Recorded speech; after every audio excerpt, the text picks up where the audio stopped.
If you watched any of the other videos about the REST destination, you've seen us use this window right here, this test endpoint. Now, I'm going to dig a little deeper here. So what you have here is a way of testing your endpoint without actually having to run it. And that's a very powerful and quick development advantage, so that you're not constantly saving, running, and having to see everything that's going on with it.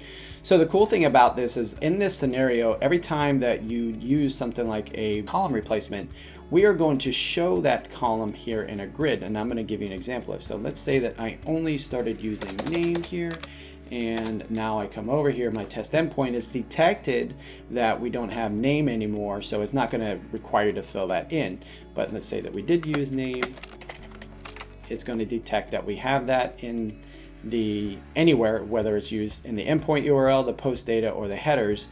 It's going to detect that that's being used, so that you can emulate a column data coming into this endpoint or into the destination.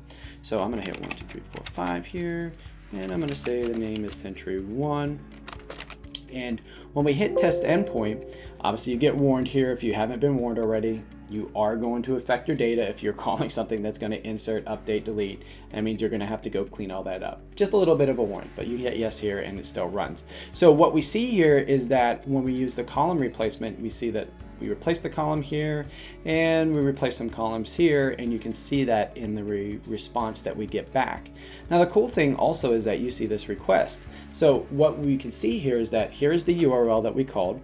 Here are the headers that we sent in, and here is the post body. So you can start to dig in. If you're getting some kind of invalid response from the server, you can use this request and the results as well as a debug mechanism that you can start to figure out why this isn't working.